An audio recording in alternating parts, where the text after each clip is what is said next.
नमस्कार दोस्तों, राधे राधे, जय श्री कृष्णा। आज हम प्रेमानंद जी महाराज द्वारा जीवन में हुए पापों के निवारण हेतु एक कथा सुनेंगे।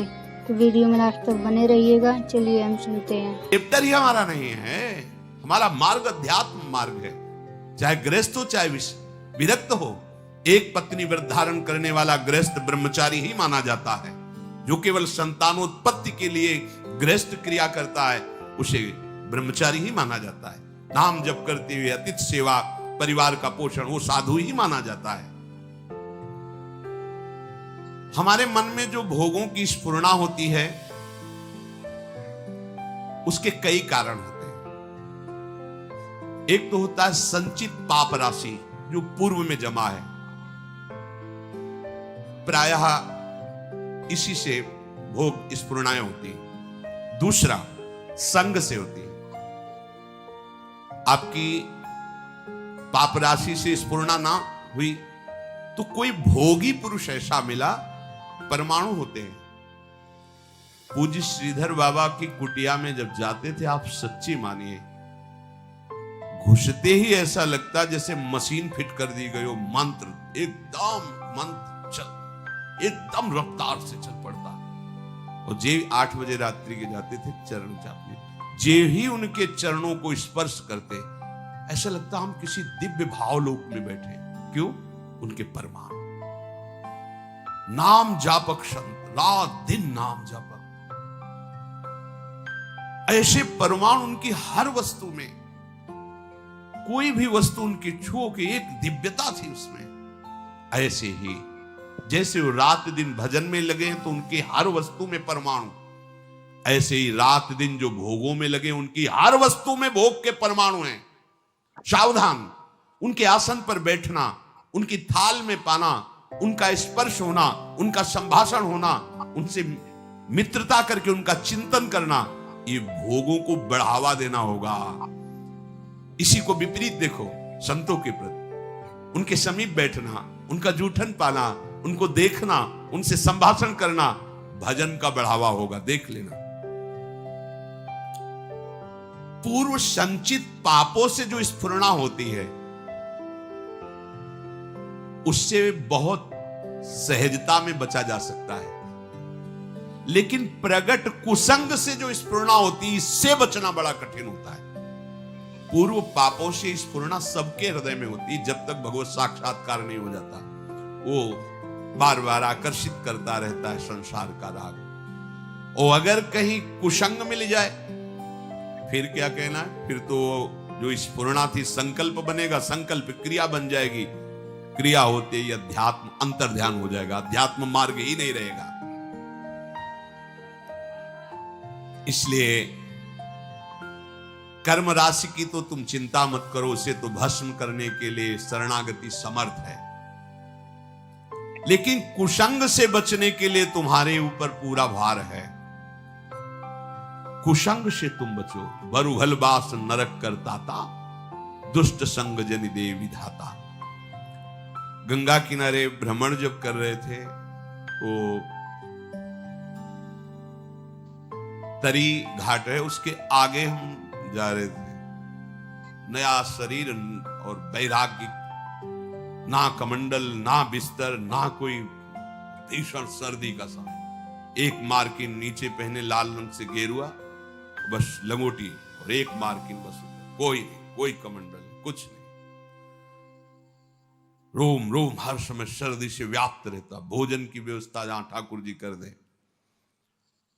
तो माह के महीने में रामनगरिया लगती गंगा किनारे। जैसे माघ मास में वहां प्रयाग में, ऐसी जगह जगह मानो 10,000, फिर 10,000, ऐसे 2-4 किलोमीटर ऐसे ऐसे नगर जैसे बन, रामनगरिया उनको कहते हैं। किनारे से चलने पर वो मिलते हैं। तो एक महात्मा, जिनकी पोशाक बहुत अच्छी लग रहा था, सुविधाजनक जीवन है, तो देखा, बड़े बुजुर्ग अवस्था के थे। हे महात्मा, देखने से ही लग रहा है कि तुम गंगा की परिक्रमा दे रहे हो।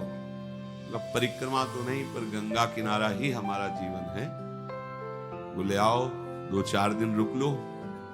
रामनगरिया सब अलग अलग तंबू लगे, जैसे प्रयागराज में बड़ी व्यवस्था, बड़े ऊंचे ऊंचे ऐसे गद्दे तंबू, क्योंकि बहुत सर्दी गंगा किनारे तो और पड़ती है।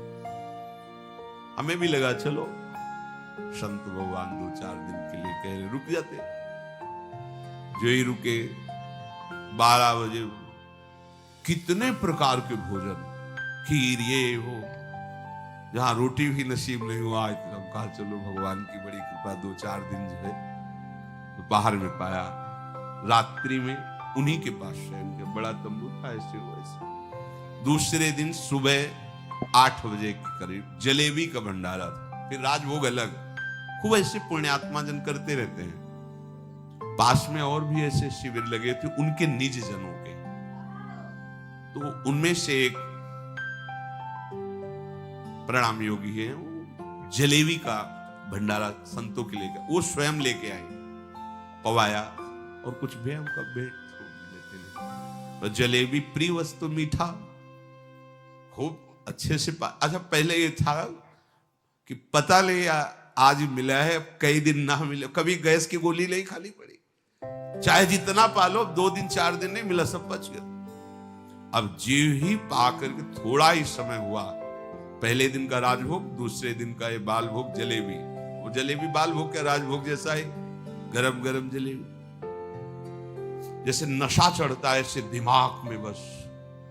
तो उनमें एक बहुत सरल और वास्तविक साधु स्वभाव के थे, वो केवल सेवा में ही रहते थे महंत जी की। उनसे हमने पूछा, वह वृद्ध थे, कहा कल से आज तक हमारी भावना में बड़ा परिवर्तन हो गया। तो उनका महाराज क्षमा करना, आप जिस मार्ग में चल रहे हो वो ये मार्ग नहीं है, वो ये मार्ग नहीं जो आप स्वीकार कर लिए। अच्छा, तो सोचा 1-2 दिन बोले, नहीं महाराज आप नहीं समझ रहे हो, और बताया कि जो जलेबी खवाई वो कैसे आचरण कैसा, बस कुछ उठाना धरना तो था नहीं, 2-3-4 दिन जहां भूखे रहे अपने आप ठीक हो गया। अन्न का कुसंग, व्यक्ति का कुसंग, ये परमार्थ की राह को भटका देता। उपासक को सदैव ये देखना चाहिए कि मेरे मन की स्फुरना कहां है, प्रियालाल के प्रति है, भोगों के प्रति। यदि भोगों के प्रति हो रही तो त्रुटि कहां है, पूर्व पाप संस्कार से हो रहे हैं या कहीं कुसंग हो रहा है। पूर्व पाप संस्कार स्फुरना देगा, ना कि आपका नाश, ध्यान रखना, और कुसंग स्फुरना ही नहीं देगा, नाश कर देगा। इसीलिए बल उभर बास नरक करता था, दुष्ट संग जनि दे विधाता। साधक ये बातें समझ नहीं पाता है, फिसल करके ऐसे गिर जाता है। बहुत सावधानी की आवश्यकता है, हर समय अध्यात्म मार्ग पर आपकी दृष्टि बनी रहे। देखो, यदि साधक सावधान नहीं रहेगा तो फिर नया कर्म बना, फिर पुरानी स्फुरना और नया कर्म मिलकर के नवीन चक्र की रचना, जन्म मरण की। इसीलिए मुक्त होना बड़ा कठिन हो जाता है। यदि आप, बहुत ध्यान देने योग्य बात है, शरणागत होकर भजन कर रहे हो, अध्यात्म पर दृष्टि रखें, तो चिंता मत करो, आपकी पूर्व कर्म राशि ये भगवान आचार्य नष्ट कर देंगे, कटी कर्म बंधन से।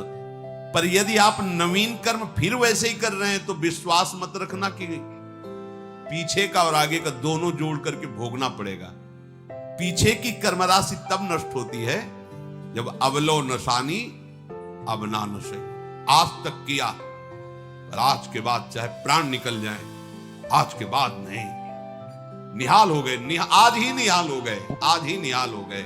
आम तो आम सर्व पापेभ्यो मोक्षयिष्यामि, मेरे सरकार बोल रहे, प्रभु बोल रहे। पर यदि ऐसा कि नए कर्म भी क्रियमाण भी पापाचरण हो रहा है, फिर नहीं, सिद्धांत काम नहीं करे, फिर पीछे का लागू हो जाएगा।